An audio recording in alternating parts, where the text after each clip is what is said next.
vamos embora. CBN Economia, com Edgeide Fernandes. Análises dos fatos econômicos que impactam diretamente o seu cotidiano.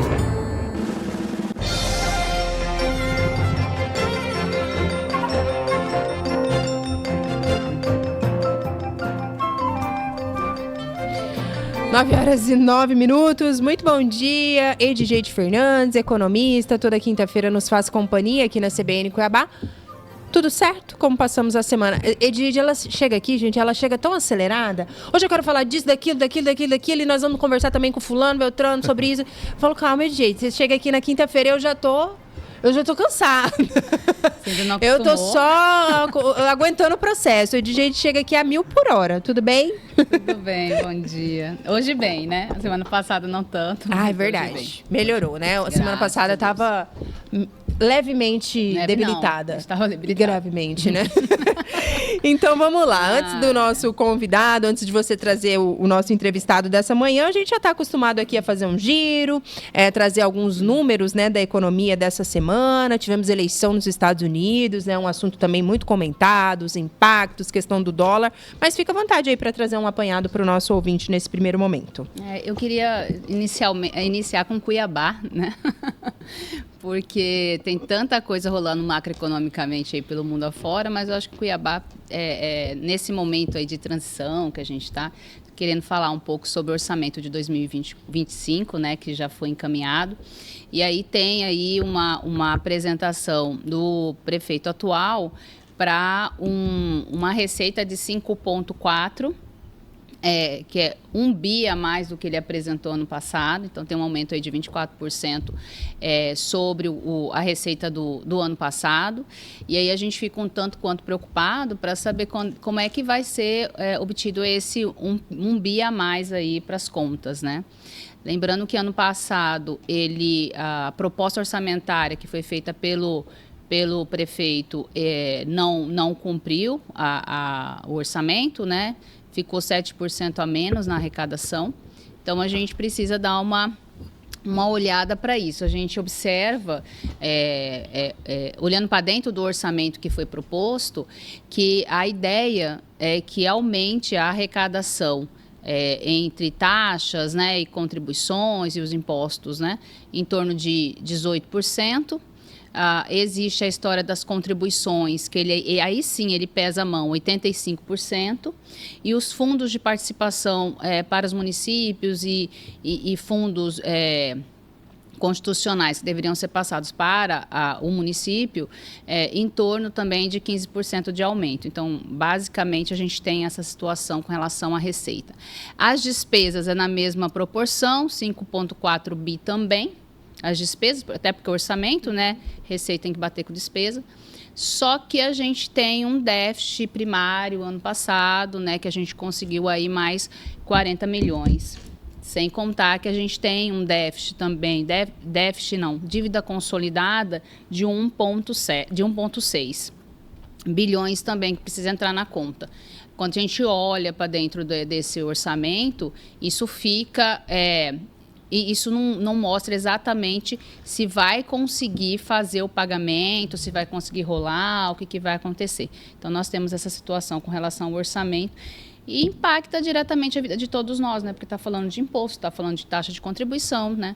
Está falando de transferências, então tudo isso impacta.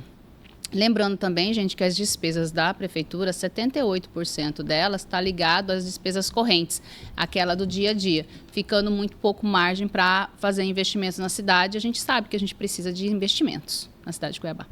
E há uma preocupação, Edgeide, de eventuais números ocultos, vamos dizer assim, entre aspas, né? Porque até em função do período de campanha eleitoral, a gente acompanhou, né? O candidato fala que a prefeitura está devendo isso, o prefeito que está no comando ainda do Alencastro diz que não é bem por aí, que estão tentando misturar as coisas, que estão tentando confundir, enganar, né, eleitores, enfim. Passou a eleição, tudo bem.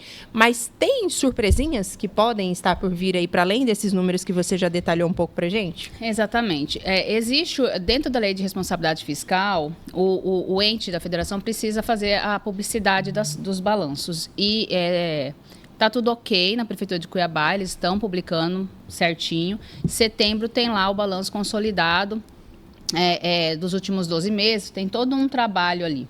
E lá nas contas, a gente percebe o problema realmente de fluxo de caixa, existe lá um problema de fluxo de caixa, sim, tá?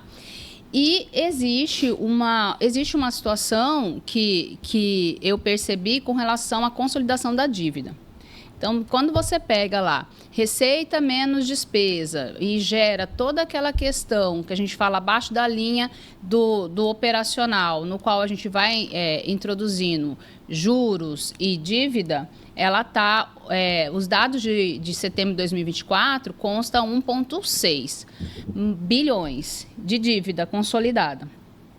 Só que você tem ainda adições, acho que chamam-se de obrigações financeiras, mais precatórios e tal, que a gente tem o aumento para 2,3 bilhões. Então, ele sai de 1,6 bilhões, faz essa dívida, aí faz as adições, que a gente chama de obrigações financeiras, e aí você chega à situação de 2,3 bi. Isso não está muito bem caracterizado. Ninguém fala de 2,3 bilhões, mas ela está lá no balanço consolidado. Jesus, misericórdia. Mais algum detalhe, Pedro Manocchi, sobre essa questão do município? Mais alguma curiosidade você tem por aí? Edgeide, essa conta não fecha. E não fecha especialmente depois mudou o prefeito. Inclusive tem uma promessa de campanha, de redução de exclusão da taxa de lixo, enfim. Essa conta não vai fechar se a gente analisar friamente esses dados, esses números, né? Não, eu acho que a gente precisaria olhar para as contas de 2023, né? E olhar o que está acontecendo com 2024 para entender efetivamente qual é a possibilidade de arrecadar. Porque quando você vai para um orçamento, você estima a receita, mas a despesa, né, Kaique, ela está posta, entendeu? Tanto a corrente, quanto a capital, quanto do endividamento, né? Então, assim, ela está posta. De acordo com o orçamento, é 1 bi a mais, como eu falei, Pedro, é 1 bi a mais. Como é que ele vai conseguir 1 bi a mais? Você olha para trás, o que foi arrecadado, e você tem uma previsibilidade daquilo no próximo ano. Exatamente. E eu estou achando crescer 24% de receita é muito, e aí você vem com um novo prefeito, né, falando em fazer alguns cortes. Esse aumento de 85% vem em cima dessa taxa, né, de lixo, dessas taxas que foram criadas aí. Então, a gente olha e vê que talvez isso não venha a acontecer, efetivamente. Muito bem. E mais alguns indicadores, Edgeide, ou mais algum ponto ainda em relação sobre o município? Então, Fique à vontade. Então, com relação ao Cuiabá, eu quis trazer isso porque foi uma questão que foi me demandada bastante mesmo essa semana, de análise, como é que tá, se ia bater, se não. E aí a gente tem que falar desse mundo, né, enorme aí que nós estamos aí, né, Pedro? Você deve ter dado tanta notícia econômica aí. Exato. Que, pelo amor de Deus, né? Bom, juros, né? Os juros de ontem não tava todo mundo esperando que ia aumentar, e a maioria estava esperando, né, Kaique, do mercado financeiro meio, né? E ele veio, agora nós estamos em 11,25, né? Meu Deus, segura nossa mão. Com os juros reais aí, eu não sei se já somos o maior, nós estávamos em segundo lugar, com 7,3% de juros aí, juros reais. É muito, muito valor. E a gente entra naquela história da bola de neve, gente. O juros está alto porque a inflação acelerou. E a inflação acelerou porque as contas do governo não fecham. E aí a gente está em stand-by esperando o governo ver se ele muda a política econômica de ajustar as contas públicas pelo lado da receita, porque o foco dele sempre vai ser arrecadar. No último mês, nós aumentamos em 11% a arrecadação federal, e todos os meses batendo recorde. E quando a gente olha para a despesa, a gente não tem esse movimento da despesa, né? Então, só a título de lembrar, porque eu sei que é muitos dados, muitos bilhões e muitos trilhões, a gente tem uma conta pública que é feita assim: receita, corrente líquida, menos despesa, corrente líquida, e aí eu tenho o resultado. Esse resultado é o chamado resultado primário. No governo federal, em Cuiabá está 40 milhões, mas no governo federal está em 257 bilhões. Então, quer dizer, o governo arrecadou e ainda ficou devendo, depois de pagar todo mundo, mais 257 bilhões. Se ele fica devendo esse volume, alguém tem que pagar a dívida. O que ele faz? Endividamento para pagar a dívida. E esse endividamento é pago uma das maneiras de você tomar empréstimo é pagar Selic mais spread. Beleza. O nosso déficit nominal, que aí a gente adiciona esses 257 bilhões, os juros porque a gente deve, ele vai para 1,7 tri. Então, nos últimos 12 meses, estamos devendo 1,7 tri. E aí, de novo, alguém tem que pagar essa dívida. E o saldo da dívida total do Brasil está em 78% do PIB, 8,5 trilhões de reais. Então, essa é a grande questão.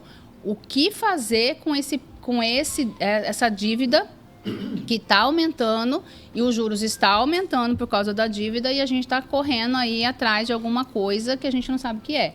Esses dias conversando, foi com você, né, Kaique, que a gente estava falando sobre o valor do pacote que vai vir e do governo federal. Assim, gente, se vier 50 bi de corte, não vai fazer nem cosquinha, só de dívida atual, nos últimos 12 meses, sem contar juros, já está em 257. Então, assim, ainda fica sobrando mais de 200 bi ainda para comprar. É isso que estão fazendo conta. É por isso essa pressão inflacionária. É por isso que nós estamos vivendo o que estamos vivendo hoje. Tem inflação? Tem inflação. Vai continuar a inflação. Tudo indica que vai continuar a inflação. Pela questão de alimentos também, pela questão do dólar. O dólar deu uma arrefecida agora, mas é porque já estava comprado muito alto lá, então estão fazendo o que a gente chama de ganhos, né? Compraram e aí agora estão vendendo para ganhar na diferença. Mas se esse pacote não vier da maneira correta, que tem que vir no sentido de tentar cobrir pelo menos o déficit primário, não vai continuar a pressão. Não vai diminuir.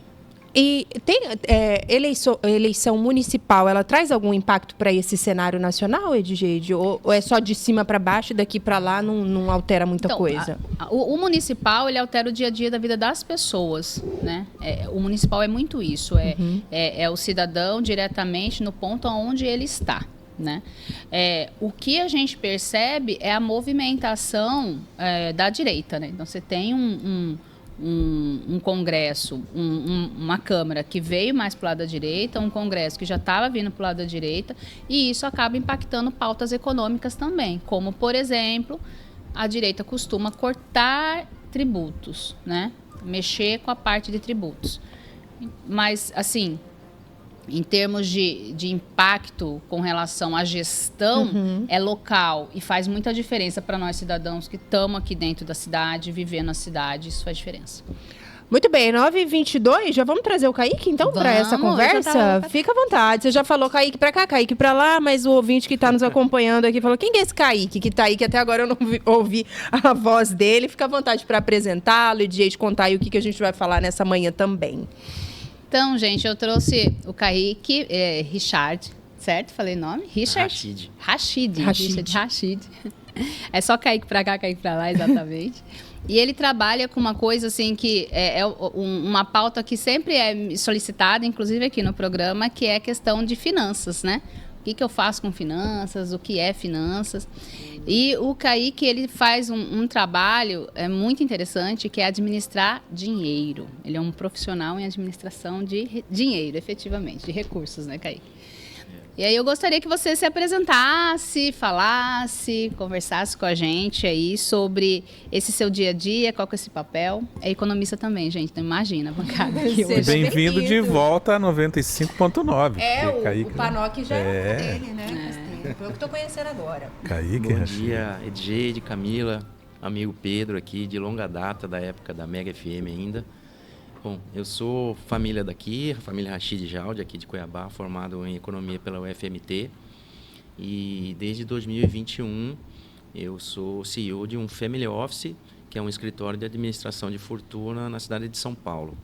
basicamente, ele cuida da administração patrimonial de uma pessoa muito rica, que vai diversificar seu patrimônio e tem todo um planejamento também de sucessão, de investimento fora do país, investimentos imobiliários, planejamento tributário, né? Um family office, ele administra patrimonialmente todas as amplitudes, as possibilidades de investimento que uma pessoa, ou uma corporação, ou uma família inteira pode fazer. Então, nosso papel lá é trabalhar com basicamente esse tripé patrimonial, sucessório e tributário. Tem muito foco em investimentos, né, no mercado financeiro, porque boa parte da reserva patrimonial dessas pessoas é liquidez, é dinheiro puro. Então, a gente se atém muito ao lado das finanças e dos investimentos, dos ativos financeiros disponíveis no mercado de capitais para investimento do patrimônio líquido dessa pessoa. É meio que dá um norte, Kaique, para essas pessoas? Tem que fazer o que a gente chama de montagem de portfólio, né? Ou alocação de ativos. Então, a gente tem ali diversos, logicamente tem o perfil da pessoa ou da família, né? Para você detectar, saber se a pessoa tem mais apetite a risco, ou é mais moderada ou mais conservadora, se gosta mais, por exemplo, de imobiliário, né? Tem gente que gosta de investir em imóveis para alugar, mais fundo imobiliários, outro crédito privado, ou bolsa de valores, criptomoedas. O espectro é bem amplo e a gente vai tentando amoldar isso aí entre as expectativas das pessoas e o que a gente pode dar maiores possibilidades de maior retorno com menor risco. Kaique administra sua fortuna, Edjeide?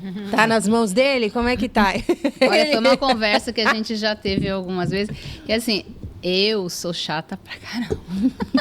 Né, Kaique? E assim como ele, eu venho de banco, né? Então eu trabalhei em banco há 7 anos. E a gente via o que acontecia por trás das cortinas, né, Kaique? Exato. E eu, tipo assim, se é para errar, eu que erro com o meu, entendeu? E se for para acertar, eu que acerto com o meu também, né? Mas é uma característica nossa, né? A gente fez economia, inclusive nós, na época, né? Nós fomos da mesma época. Ele entrou primeiro, você estava acho que no 3º ano quando eu entrei, né? Fomos contemporâneos. Fomos contemporâneos Eu sou de da 91, você de 94, 94, né?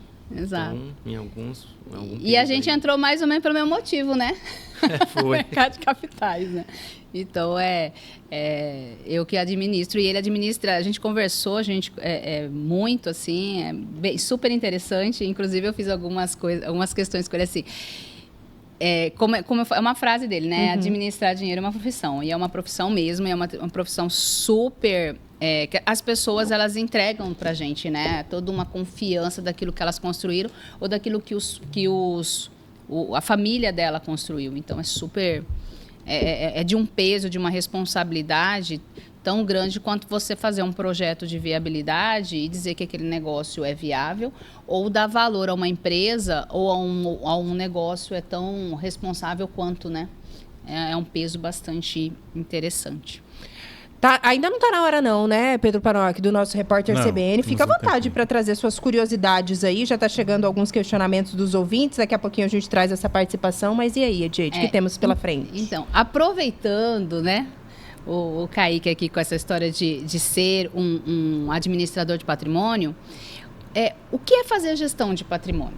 Assim, o que é exatamente fazer gestão de patrimônio? Bom, basicamente, primordialmente, essencialmente, a administração de patrimônio é você tentar buscar essa equação de ao melhor retorno no patrimônio, defesa da inflação, tentar dar ganho real com um risco administrado, um risco calculado. Isso seria talvez a melhor definição aqui de bate-pronto para a gestão de patrimônio, para que você consiga atender algumas expectativas daquele cliente ou daquele detentor daquele patrimônio, né? Porque depois que você almeja algum patamar patrimonial, você começa a ter os fantasmas de dizer, olha, e se eu perder tudo, né? Onde é que eu vou alocar que eu não posso correr o risco de perder parte desse patrimônio? E também a gente tenta fazer um processo educativo de ensinar que o mercado financeiro não é para ganhar dinheiro, né? Isso é um pouco da ilusão que as pessoas comuns têm de que é possível ganhar. A gente vê muita coisa na internet, nos blogs aí, né, com promessas tentadoras. Receitinhas milagrosas. Receitas milagrosas de dobrar o patrimônio em pouco tempo. Mas o fato é que uma administração ou uma gestão patrimonial responsável, ela trata essencialmente da defesa daquele recurso contra a inflação e tentar buscar algum ganho real, né? Ganhar dinheiro da forma como as pessoas pensam, um retorno, isso as pessoas devem buscar através do seu trabalho. Por isso eu costumo dizer até em aconselhamento financeiro que o melhor investimento ou o primeiro investimento é em si mesmo, né? Porque o que define a tua possibilidade de gerar mais retorno dentro dos investimentos financeiros é a sua capacidade de aporte. E essa capacidade vem com a tua competência profissional, o quão você é capaz de, através da sua profissão, gerar retorno para si mesmo e assim aumentar a sua capacidade de aporte. Capacidade de aporte combinados com o tempo, eles fazem milagres porque eles capturam o que é essencial no mercado financeiro, que são os juros compostos. Agora sim, Pedro, vamos precisar fazer um intervalo bem rapidinho. O Brito está participando aqui conosco. Daqui a pouquinho eu vou colocar, inclusive, esse tema aqui para a gente debater. É bem rápido, a gente está de volta. Novembro, o ano tá chegando. Minha nossa, DJ, já tá com compra de Natal? Já tá preparada para ceia? Ainda não. Ainda tem Black Friday antes, né? Edith está se preparando para as compras. Nessa manhã de quinta-feira, ela trouxe aqui para nos fazer companhia o também economista Kaique Rachid, está falando um pouco sobre gestão de patrimônios. Gestão de patrimônio, perdão. Logo no início aqui, o Kaique falou pra gente, né, que ele trabalha num escritório que administra fortunas. Ave Maria, meu sonho é que você administrasse a minha fortuna, Kaique, só que eu ainda não tenho, né? Então eu vou dar uma segurada e daqui a pouquinho, inclusive... Palavra linda, eu né? tenho uma... Nossa, eu acho muito chique essa palavra, fortuna. Essa conversa aqui está em rico. Eu não tô conseguindo participar desse bate-papo, gente. Mas, o Brito é um nosso ouvinte aqui muito crítico e ele tá dizendo assim, trouxe aqui alguns pontos pra gente comentar e ele tá lembrando, Kaique, DJ, essa situação aí da taxação das grandes fortunas. Ele fala bem assim, ninguém vai falar dos nossos parlamentares que livraram a cara dos super ricos. Por que será? E eu queria que o Kaique falasse um pouquinho pra gente, né? Porque agora, no final do mês, os deputados rejeitaram uma emenda parlamentar que criava um imposto sobre grandes fortunas. Era uma proposta do PSOL e que foi derrotada por 262 votos contra 136 a favor. Aqui da bancada de Mato Grosso, nós tivemos apenas a deputada Gisela Simona, que votou favorável a essa taxação. Eu queria que vocês ficassem à vontade para comentar um pouquinho esse assunto que o Brito sugeriu aqui pra gente e os impactos. A gente conversava aqui nos bastidores, o Kaique ia me dando alguns detalhes, né, dos riscos, enfim. Eu queria que você colocasse aqui os prós e os contras pra gente, aproveitando o gancho aí dessa pauta sugerida pelo nosso ouvinte. Kaique, fica à vontade. Bem, é preciso entender o que vai acontecer tecnicamente se uma proposta como essa fosse aprovada pelo Congresso Nacional. As experiências que outros países que resolveram fazer essa taxação nos chega é de que há uma evasão de divisa muito forte, né? Acaba que as grandes fortunas vão embora, vão procurar outras jurisdições para aplicarem seus recursos e quem perde acaba sendo o país. Os detentores de muito patrimônio, eles bem ou mal estão colocando esse patrimônio a serviço do país de alguma forma. Ainda que esteja investindo num CDB de um banco, está possibilitando a esse banco emprestar recursos para quem precisa, para empreender, para saldar dívidas, colocar algum projeto em prática. Se essa fortuna ou parte dessa fortuna está comprada em títulos do governo, está ajudando o governo a financiar o seu déficit. Se parte desse dinheiro, vamos supor que a origem desse recurso seja uma planta industrial, esse cara pode simplesmente abrir uma nova planta, então isso vai gerar emprego, um fluxo de renda bastante significativo. Quando o país fala, olha, nós vamos taxar porque são grandes fortunas e não pagam nada, e esse dinheiro provavelmente busca o caminho de ir para fora. É o que tem demonstrado a experiência dos países que já foram nessa iniciativa. Os países mais desenvolvidos que não tomaram esse tipo de atitude, normalmente são os mais atrativos. Os Estados Unidos, agora aí com a eleição do Trump, inclusive estão tomando um caminho contrário, né? Todos os prognósticos, aliás, é uma tradição de governos republicanos, que você baixe o quanto possível os impostos para aumentar a capacidade de fomento a investimentos na economia. Muito bem, 9h40, atendendo aqui um tema que foi sugerido pelo Brito. Tem mais algum detalhe, Edith, que você gostaria de acrescentar sobre esse assunto? Ele está falando aqui, ó, ele está encabulado com essa história. Ele está falando que isso é uma narrativa, de que o super rico vai embora. Você tem esse mesmo entendimento do Kaique? Então, total. A gente sabe de mecanismos hoje que tiram o dinheiro rapidamente daqui. As grandes fortunas estão vinculadas a esse tipo de mecanismo. Mas eu acho que o ponto fundamental aqui, gente, é o seguinte: os deputados, o legislativo, eles não vão aprovar coisas que vão contra eles mesmos. Porque se você for dar uma olhada no giro deles também, em termos patrimoniais, né, envolve eles principalmente. A gente está falando aqui, empresários, muitos deles são empresários ou têm uma cadência de uma história, né, de empresários de envolver em cima disso, né. O Brasil vive uma pejotização, quer dizer, as pessoas estão saindo do CPF, entregando para CNPJ, exatamente porque as próprias pessoas físicas estão correndo do pagamento de impostos, desses 27,5%. Se você tem uma empresa na área de serviços, o Simples Nacional aí começa com 6%, 12%, não é 27,5%, né? Se você está no lucro presumido, é 16,33% a área de serviços e a área de comércio é 9%. Então, assim, os movimentos que eu percebo é que isso aí não acontece, até porque o próprio legislativo não quer que aconteça e está envolvido nessa história toda. O fato, quando o Kaique fala assim, olha, esse recurso de alguma maneira ele volta porque você vai pegar esse recurso e aplicar na atividade econômica. É a atividade econômica que vai gerar emprego e depois renda e consumo, impostos, e aí a roda econômica gira. Países como a França, que tiveram esse tipo de atitude, ele tiveram perdas de arrecadação, perdas de investimentos com recursos locais, né, para dar um exemplo. Então, é polêmico, eu acho que gera estudos e pesquisa, mas eu acho muito difícil passar.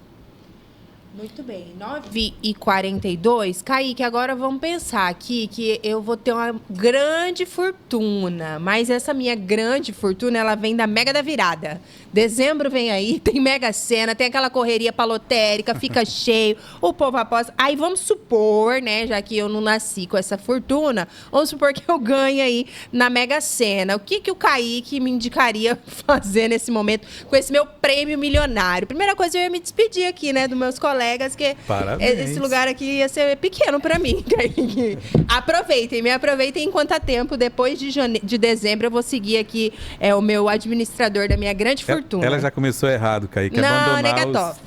Os amigos. Vou mandar só presentes para vocês. E aí, Kaique? É uma pergunta que muita gente faz, né? Bom, vamos lá. Ganhei na Mega Sena, e aí? É uma resposta um pouco longa, mas a gente poderia começar diferenciando de que a capacidade de gerar riqueza é um pouco diferente da capacidade de administrar riqueza.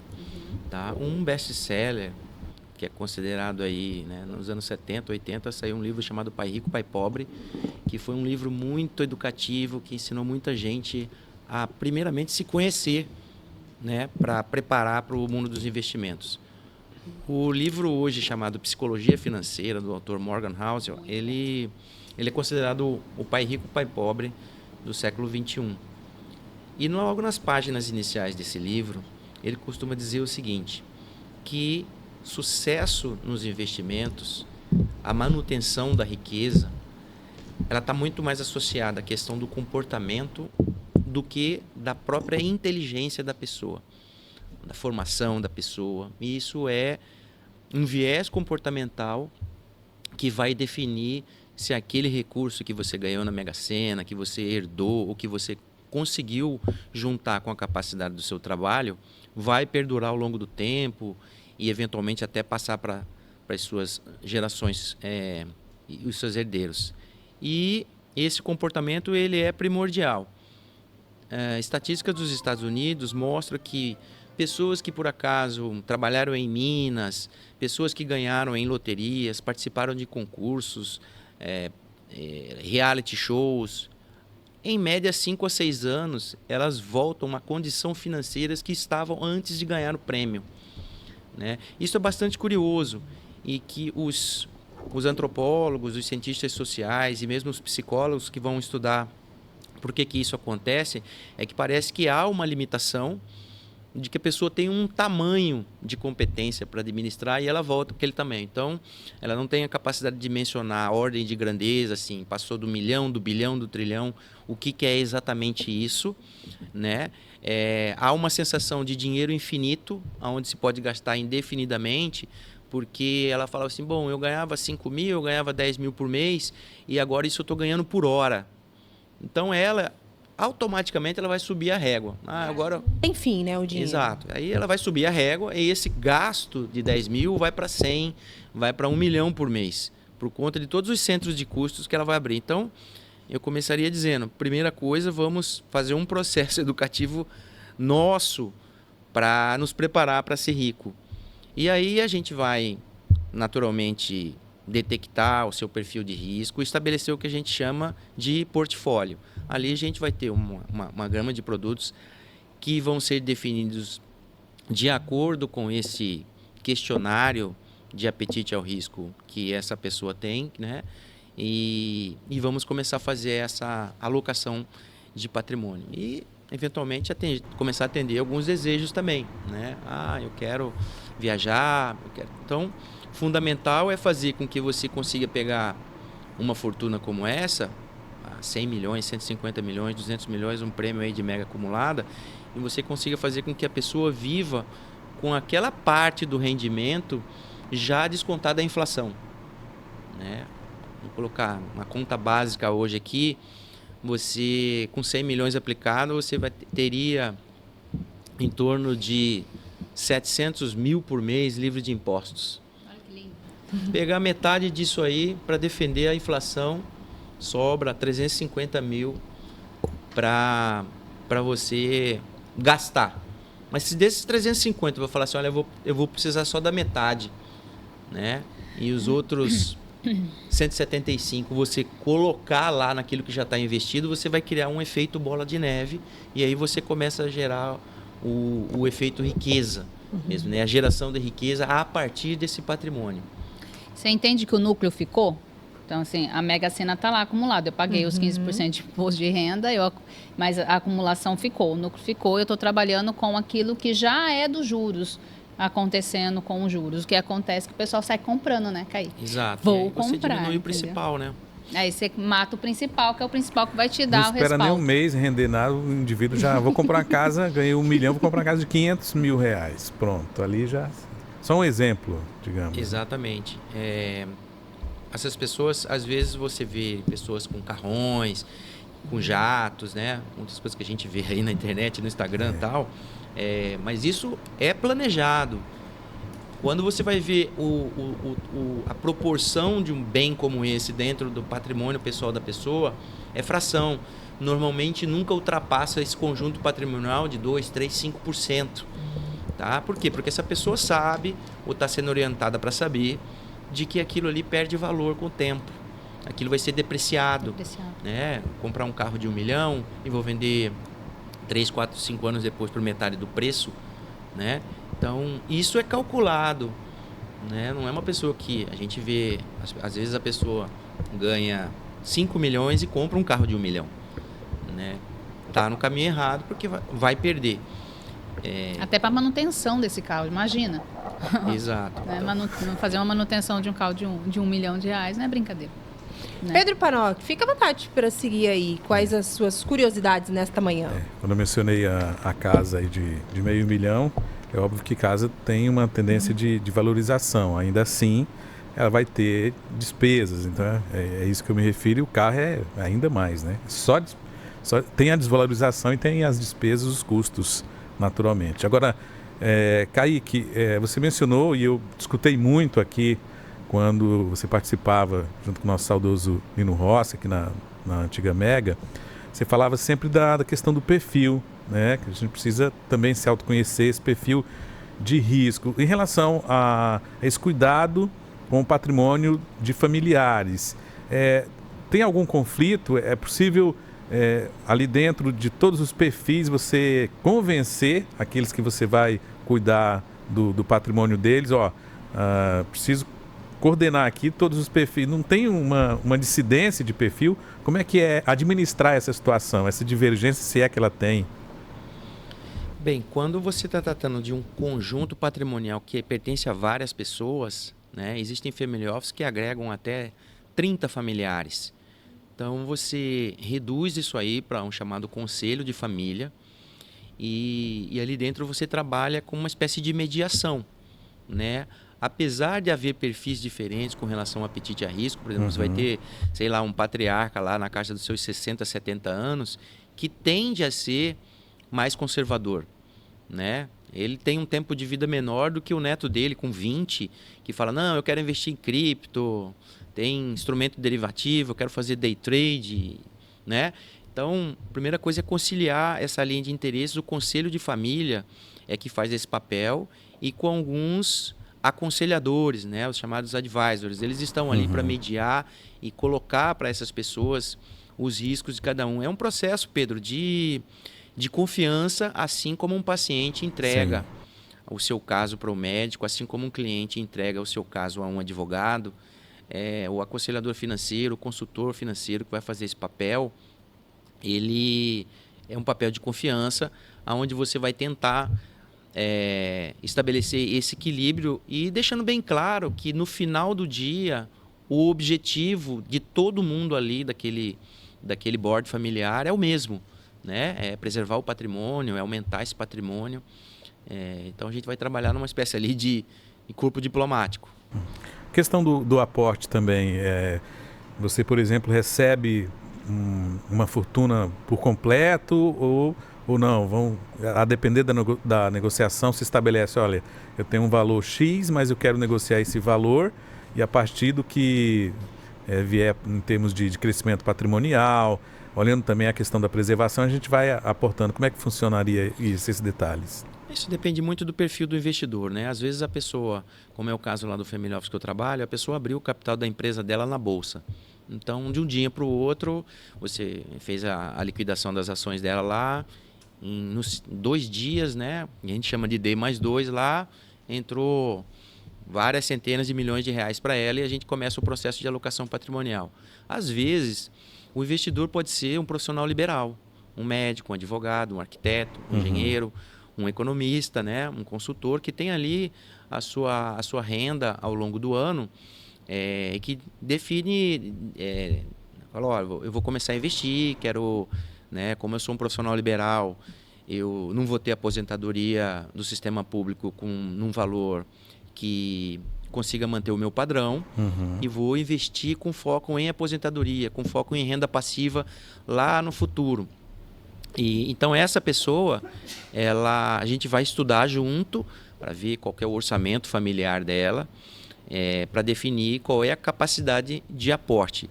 Mas ao contrário do que o senso comum apregoa, do tipo, receba o seu dinheiro, seja o salário, ou seja da sua profissão, pague todas as suas despesas e o que sobrar você investe, as modernas recomendações de hoje dizem o seguinte: pague-se primeiro e o que sobrar você encaixa no orçamento familiar. Mas aí não sobra. Então, para algumas correntes de pensamento, diz o seguinte: então é você que está vivendo além da conta.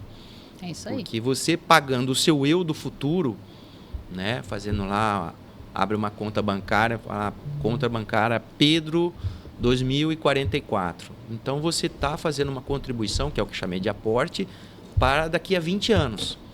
Né? Então, deveria ser natural a pessoa, não, primeiro eu. Né? Isso, obviamente, requer alguma abdicação de algum conforto hoje, mas é em detrimento de um amanhã melhor. Né? É uma questão, por isso que eu falei lá no início, que é eminentemente comportamental. O Pedro Panoc tem um recadinho pra gente, Pedro, antes da gente seguir aqui com o nosso bate-papo. Fica à vontade, Júlio César também está aqui, já trago o comentário dele. Muito bem, conversar aqui com a nossa audiência. Vem cá, e se eu te dissesse que com um simples pedido você pode concorrer até R$100 mil todo mês, hein?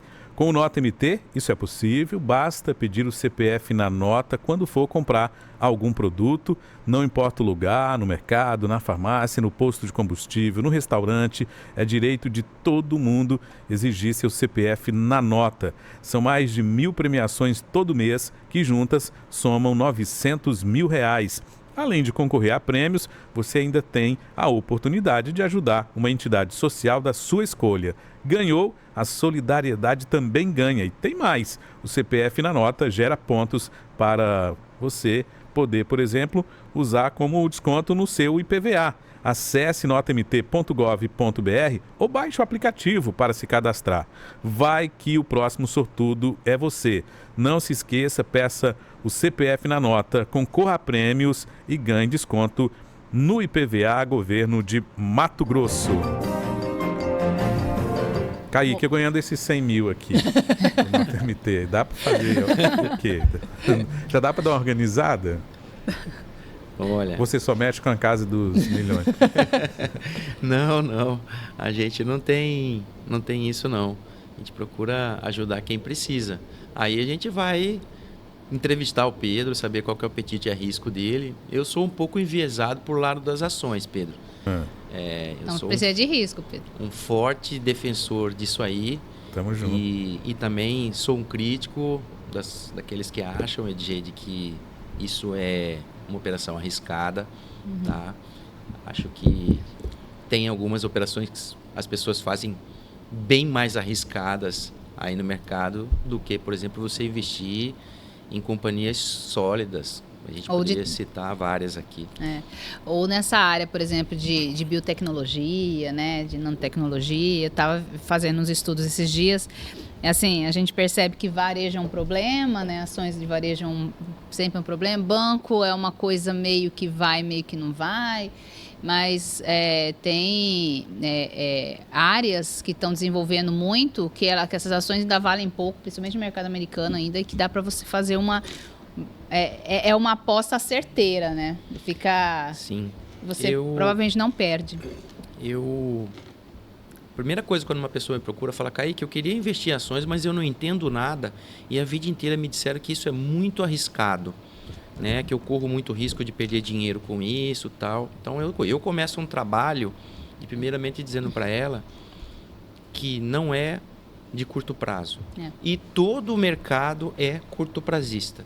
Quando você vê corretora falar em, olha, essa carteira recomendada do mês, aí no outro mês tem outra carteira, já fica meio bagunçado na cabeça de quem está vendo aquilo. Porque se ele ouve o mercado falando que ações são para longo prazo, aí ele vê os próprios bancos dizendo que esse mês tem uma carteira recomendada e que no outro mês tem outra carteira, que alguns papéis saíram e outros entraram, já fica um pouco confuso.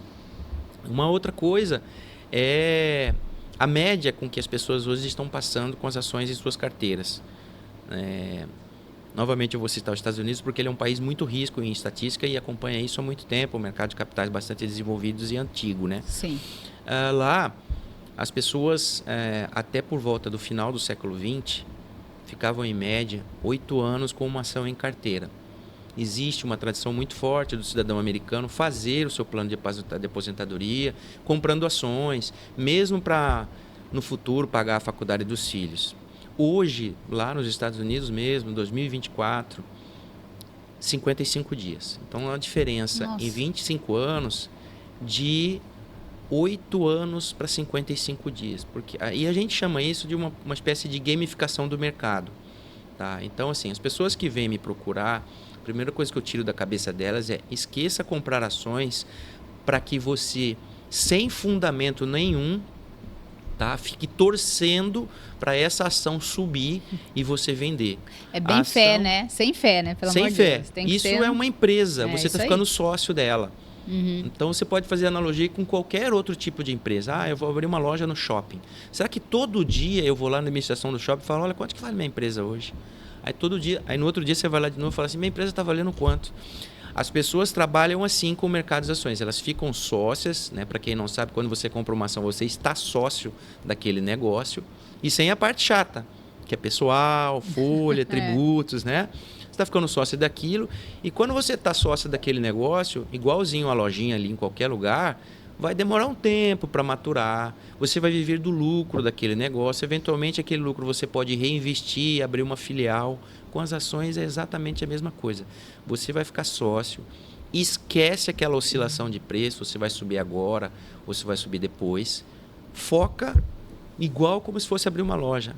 Eu preciso do lucro disso. Quando essa empresa pagar lucro, vai pagar para todos os sócios daquela empresa, não só para os controladores, é o que é chamado de dividendos, aí você decide o que fazer com os dividendos. Eu vou aconselhar a viva com a sua fonte de renda normal, pegue todos os dividendos e reinvista.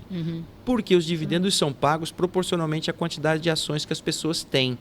Então, se eu tenho 100 ações do Itaú, que ontem reportou o lucro recorde, portanto, vai distribuir os dividendos ordinários e o controlador já avisou que vai distribuir dividendos também extraordinários.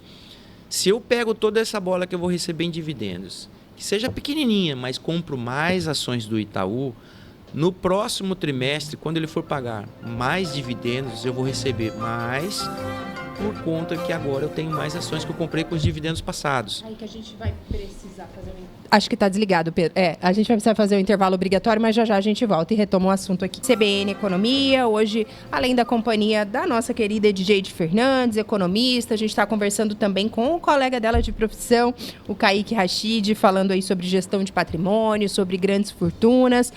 Eu sei que a Edjeide ainda quer falar um pouquinho sobre aposentadoria também, né, Edjeide? Eu precisei interromper o Kaique por conta da nossa pausa para o repórter. Não sei se tem mais alguma consideração ainda a fazer ou se podemos falar nessa reta final também um pouco sobre a aposentadoria. Fiquem à vontade, pessoal. Isso, a gente conversou ali, né? Já falando dos 100 mil, né, Pedro? Que você vai fazer os aportes aí. Exato. E aí eu queria... Tem uma coisa assim, Kaique, que a gente que está na lida com essa questão de recursos, né?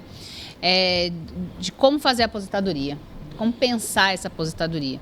Eu sempre digo, quanto mais jovem você é, melhor. Porque aí você vai fazendo ali aquela história da acumulação.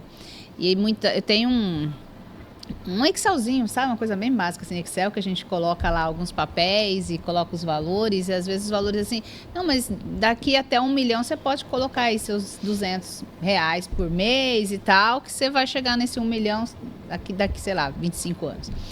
Então, quanto mais tempo você começar, melhor. Eu queria que você conversasse com a gente sobre essa história, aposentar. Mas eu queria dois focos, Kaique. Um para o cara assim, jovem e outro para o cara aí que já está meio que faltam uns 10 anos para aposentar, uns 5 anos para aposentar. O que você faria? Ou como que você ajudaria ele nessa situação de fazer essa acumulação? Porque, fadados, todos nós estamos a não ter mais do governo, né? Exato. Então, primeira coisa... o padrão de vida vai cair bastante se você não fizer alguma coisa. Vamos começar pelo bem jovem, né? Ele tem à disposição dele o instrumento mais poderoso para a geração de riqueza, que é o tempo. Tempo combinado com juro composto e capacidade de aporte, como a gente já falou mais cedo, dá um efeito quase que mágico, né? Tem até uma frase do Einstein falando que é uma das forças mais poderosas do universo, que ele conheceu o juro composto. O juro composto. Uhum. E isso vai fazer o efeito no tempo para uma pessoa jovem, né, muito bonito. Então, se ela tiver essa percepção, se ela tiver essa consciência de que ela começa a guardar um pouquinho que ela puder ali, né? Bom, eu aconselho 2 jovens hoje, um tem 21, outro tem 17 anos. O de 17 ainda é menor, ele está aplicando em renda fixa, e o mais velho, 21, ele já está aplicando em ações, né? Os 2 com foco em aposentadoria. Então, estão capturando lá os dividendos das ações, comprando mais ações, recebendo dividendo e fazendo aquele efeito bola de neve que eu falei, né? Para essa pessoa, o meu conselho é ela ter a consciência de que provavelmente não vai receber nenhuma aposentadoria pública, né? De que é necessário você fazer essa contribuição para si mesmo, né? Como eu disse lá atrás, se pagar. para que no futuro você tenha uma vida, depois de aposentar, próxima ou até superior ao padrão de vida que você estabeleceu. E não se engane, ao contrário do que é vendido, de que a vida é curta e aproveite, a vida é muito longa. Essas gerações agora vão viver muito, né? Disse na ciência que a pessoa que vai viver aos 120, 130 anos, ela já está viva, ela já está entre nós. Então, é muito tempo. E um ponto crucial, também muito pouco falado no âmbito dos investimentos, mas que é essencial para quem trabalha isso no sentido amplo, ou seja, capacidade de pensar no futuro expandida, é saúde. Bem-estar próprio, saúde, ou a falta dela é o maior destruidor de patrimônio que se conhece. Então, também tem frase famosa aí de autor desconhecido que é, né? Passe a vida gastando a sua saúde para ganhar dinheiro e depois gaste todo o seu dinheiro buscando saúde. Então, a gente sabe aí das doenças crônicas que assolam a humanidade por conta da dieta ocidental, né? Acho que a medicina trabalha muito pouco isso, no máximo que ela chega e fala, faça dieta saudável e não diz o que é. Isso é muito problemático. Então, o jovem, ele tem que estar consciente também para cuidar da sua saúde hoje, porque ela pode lá no futuro, como eu disse, as pessoas vão viver muito, contribuir para a destruição de tudo que você acumulou. Então é bom você estar rico e saudável, né? Passando aí aos de mais idade, eu bato na mesma tecla também, não se engane com relação ao tempo de vida, né? As pessoas vão viver muito. É bom que se viva com um certo grau de autonomia e nunca, para mim, será tarde demais para começar. Né? Nunca é evidente que tem toda uma estratégia de portfólio diferente, porque o mais jovem poderia, em tese, correr mais risco, mas aí a gente vai tratar muito bem o que é risco. Para o senso comum, ter ações é risco, em tese não seria recomendado para uma pessoa de mais idade. Eu discordo. Existem papéis mais tradicionais, bons pagadores de dividendos, que serviriam para uma pessoa de mais idade, que estaria aí com seus 50 anos, mais próximo da aposentadoria. Uma outra coisa que é muito importante colocar é essa questão de fórmula mágica de Excel, que tem na internet para vender. Olha, se você investir 100, 200, 300, R$1.000 por mês, daqui a tantos anos você vai ter X milhões. Primeiro que 1 milhão é um número mágico que impacta mais na mente do que tem efeito prático. Quem tem R$1 milhão hoje não é o milionário. Não. Né? Para ter uma ideia aí do efeito destruidor da inflação, 94 foi o plano real, de lá para cá uma nota de R$100 vale 16. Então R$1 milhão não é, em primeiro lugar, $1 milhão, né? É 5 vezes menos. Quase 6. E aí vai cair naquela armadilha de que é o seguinte, tá bom, então aí eu juntei essa grana, foi R$200 por mês, aí em tanto tempo eu tenho 1 milhão e agora estou aposentado. Aí você vai fazer o quê? Vai começar a gastar esse principal. Aí 1 milhão por mês gera uma renda de aplicação financeira. Será que ela banca o meu... Essa é a história, né? Quando você começa a mostrar isso, fala assim, ó, você tem que viver dos juros daqueles papéis que você comprou, né? Adquiriu. Porque a base você vai continuar, né? Você não vai tirar a base. Então, assim, para efeito de aposentadoria, nós temos que estabelecer duas coisas muito essenciais. Não se vive de patrimônio. Não se vive de patrimônio. Tá? Ao contrário do senso comum, se vive de fluxo de caixa. Quando você tem emprego, o salário que pinga na sua conta é fluxo de caixa. Dali você sai pagando os seus boletos. Quando você é profissional liberal e recebe do seu cliente, você sai pagando boleto. Você precisa disso, isso tem um nome chamado fluxo de caixa. Então, a pessoa às vezes tem um baita patrimônio. Tem lá fazendas, tá? Mas se não tem nada que vem dali, fruto daquilo, então você não tem fluxo de caixa. Então... Você tem imposto a pagar de patrimônio. Como meu pai dizia, economicamente bem, financeiramente mal. Né? Isso. Então, assim... E é realidade de muita gente também. Foco em aposentadoria, eu preciso de fluxo de caixa. Pagar plano de saúde, remédio, academia de ginástica, minhas viagens que eu quero fazer, meus cruzeiros, né? Imaginando uma aposentadoria bem legal. Então, para isso eu preciso de fluxo de caixa, dinheiro pingando todo mês. E isso tem estratégia para fazer isso através de ativos financeiros. Cruzeiro do Luan Santana, uma colega nossa. Ô Pedro, tem aqui alguns comentários antes da nossa reta final e tem 2 áudios ali. Eu sei que a gente já estourou um pouquinho o tempo, mas eu vou tentar resumir aqui também e trazer aqui as dúvidas sempre pertinentes dos nossos ouvintes. Primeiro tem um comentário do Júlio César, ele diz o seguinte, Kaique e Edgeide: na minha forma de ver, a geração atual tem um defeito muito grande em questão de ganhos relâmpagos. Kaique falou que de 5 a 6 anos a pessoa que ganhou volta a estaca zero. Eu entendo da seguinte forma: a pessoa não trabalhou para alcançar aquilo, ganhou um prêmio ou herdou de um familiar, acaba ostentando, mas não produziu para isso, ou seja, ostenta, acha que nunca vai acabar, quando vê ou o provedor ou aquele valor não está ali mais, e aí não pensou no futuro, entra em desespero, entra em depressão, vive somente da aparência. Conheço diversos casos assim, comentário que o Júlio César compartilhou conosco. Já a Vera também falou aqui: estou gostando muito do bate-papo de hoje, cada vez tenho mais certeza da minha filosofia e de que ela está correta. O dinheiro não aceita desaforo, ou você cuida ou ele te abandona sem dó nem piedade. São aqui os comentários do Júlio e da Vera. E aí tem 2 áudios, Pedro, um é do Luciano Ramalho, outro é do Wagner, eu acho, se eu não me engano. São perguntinhas aí, vou tentar trazer aqui rapidinho. O Pedro Lima já está ali para comandar o momento do esporte, mas dá tempo da gente responder aí os nossos ouvintes. Luciano e o Wagner. Bom dia, Luciano Ramalho. Eu sinto muita dificuldade com essas projeções de ganhos futuros. Eu vou economizar tanto, vou trabalhar para ganhar tanto. A bigorna da realidade que bate na nossa cabeça todos os dias com imprevistos, coisas fora do orçamento, dos planejamentos, nos traz de volta a um mundo real. Como sair daquele dinheiro que está no orçamento apertado e vir para uma reserva? Isso é o principal problema de todo mundo que tem dificuldades em projetar um futuro com reservas. Bom dia, Camila, Panoc, todo mundo da bancada. Eu tenho uma dúvida: compensa investir nesses bancos aí, nessas previdências do banco aí, que é de R$100 por mês, R$50 por mês, ou o título de capitalização desses bancos privados? Porque eu já tive uma vez, e para sacar é uma dificuldade. E vale a pena ter isso ou não?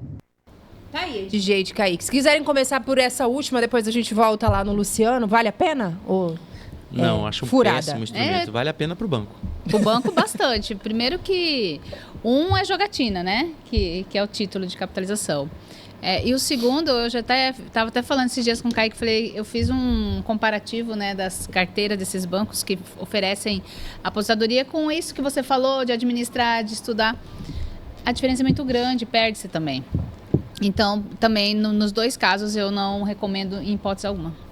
E aí tem a dúvida, então, também do Luciano, né? Como sair ali, talvez, de um orçamento um pouco mais apertado para conseguir uma reserva? Eu imagino que isso aí é tema para um programa inteirinho, né? Mas se você pudesse dar uma dica de milhões aí para o Luciano e para outros que acompanham aí a nossa programação. Tem que gastar essa reserva também, né? Bem, realmente, daria um programa inteiro, daria para fazer até uma tese, uma dissertação sobre isso, porque é um problema crônico, né? Da sociedade brasileira, né? Dificuldade de você conseguir, mas não adianta. Passo inicial disso, Luciano, é você fazer uma fotografia do seu orçamento, ver o que dá para enxugar, né? Existe uma coisa que a gente não falou aqui que é muito importante, quase que passa batido, mas a sua pergunta provocou e trouxe isso, que chama-se reserva de emergência. Reserva de emergência. É muito importante ter isso, né, separado daquilo que é disponibilizado para investimento. Ela deve ficar num investimento de liquidez imediata.